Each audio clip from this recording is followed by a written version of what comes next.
প্রসঙ্গতেই নজর রাখতে হবে। আজ লজিক্যাল ডিসক্রিপেন্সি তালিকা প্রকাশে সংশয়। হ্যাঁ, রাজ্য জুড়ে তালিকা প্রকাশ করার কথা, কিন্তু সেই তালিকা প্রকাশ নিয়ে সংশয়। বুথ বিধানসভা ভিত্তিক তালিকা প্রস্তুতি চূড়ান্ত পর্যায়ে। আরো একবার জানাবো আপনাদের, আজ লজিক্যাল ডিসক্রিপেন্সি তালিকা প্রকাশে সংশয়। তালিকা প্রকাশ নিয়ে সংশয়। বুথ বিধানসভা ভিত্তিক তালিকা প্রস্তুতি একেবারে চূড়ান্ত পর্যায়ে। সফটওয়্যার তৈরি, তালিকা এলেই প্রকাশ কমিশনের।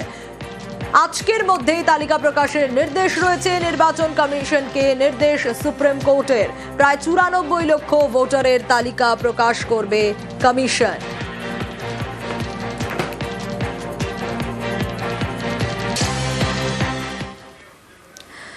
আর এর পাশাপাশি নজর রাখবো, বৃহস্পতিবার ইটাহারে এসআইআর শুনানিতে ধুন্ধুমার। স্কুলে শুনানি কেন্দ্রে লাঠি বাঁশ নিয়ে চড়াও, ভাঙচুরের অভিযোগ। বন্ধ হয়ে যায় শুনানি, কিন্তু তার ঠিক 24 ঘন্টা পর ছবির বদল ঘটে।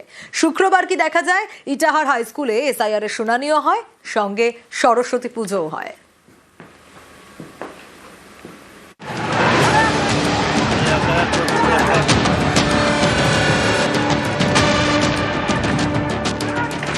Itahar high school.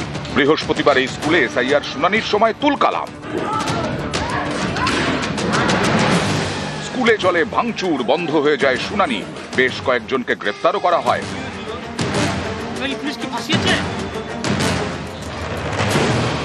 শুক্রবার সব স্বাভাবিক। স্কুলে ফের শুনানির জন্য লম্বা লাইন।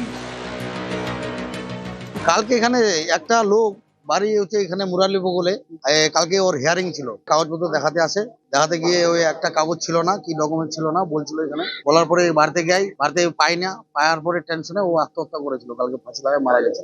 ভাঙচুর হয়েছিল বলতে ওখানকার ওদেরই পাড়ারই, ঠিক আছে, 2-3টা ছেলে আসে, ডাং লাঠি নিয়ে আসে, ওই চেয়ার ভেঙে দেয়। হ্যাঁ, তারপর তো কাজ বন্ধ থাকে। এখন শান্তশিষ্ট ভাবে ভালো আছে সব। বৃহস্পতিবার ধুন্ধুমার, শুক্রবার ধূপধুনো, সরস্বতী পুজো।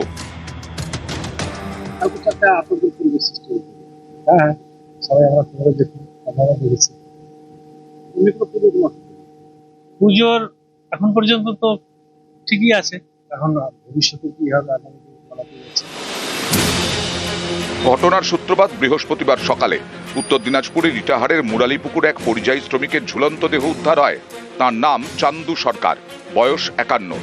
পরিবারের দাবি, চান্দুর স্ত্রীকে সম্প্রতি হিয়ারিং নোটিশ ধরানো হয়। এরপর থেকেই ওই ব্যক্তি আতঙ্কে ভুগতে শুরু করেন। বৃহস্পতিবার ছিল স্ত্রীর শুনানির দিন। ওই দিন সকালেই চান্দুর ঝুলন্ত দেহ উদ্ধার হয়। এরপরেই ক্ষিপ্ত বাসিন্দারা স্কুলে বসা শুনানি কেন্দ্রে চড়াও হন, ভাঙচুর চালান। একদিন পর একেবারে অন্য ছবি। ইটাহার হাই স্কুলে হলো এসআইআর শুনানি, হলো সরস্বতী পুজো। উত্তর দিনাজপুর থেকে মুক্তা সরকার, নিউজ 18 বাংলা। দুঃখ প্রকাশ মনিরুল ইসলামের। হ্যাঁ, চিঠিতে দুঃখ প্রকাশ ফরাক্কার বিধায়কের। জঙ্গিপুরের এসডিওর মাধ্যমে সিইও দপ্তরে চিঠি। দিল্লিতে নির্বাচন কমিশনে চিঠি পাঠায় সিইও দপ্তর। মনিরুল ইসলামের বিরুদ্ধে আগেই এফআইআর এর নির্দেশ ছিল। বিধায়কের বিরুদ্ধে এফআইআর এর জিরো টলারেন্স কমিশনের।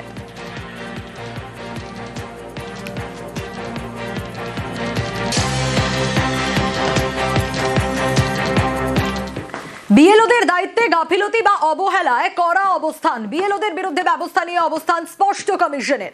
কমিশনের নির্দেশ অমান্য করলেও বিএলওকে সাসপেনশনের পর বিভাগীয় তদন্তের সুপারিশ ডিইওর। গুরুতর ক্ষেত্রে বিএলওদের বিরুদ্ধে দায়ের হতে পারে এফআইআর। বিএলওদের বিরুদ্ধে ব্যবস্থা নিতে পারবে সিইও।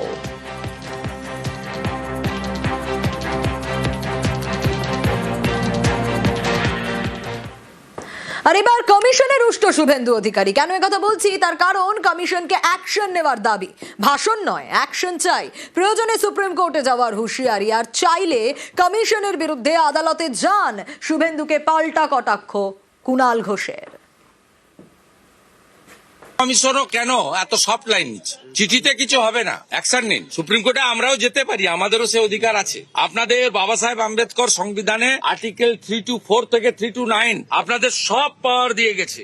আপনি চাইলে আর্মি নামাতে পারেন, কাউকে জিজ্ঞেস করার দরকার হবে না। আপনারা সেটা শুধু চিঠিপত্রে সীমাবদ্ধ রেখেছেন। বেঙ্গল পিপুল ওয়ান্টস অ্যাকশন, ডোন্ট ওয়ান্ট ভাষণ।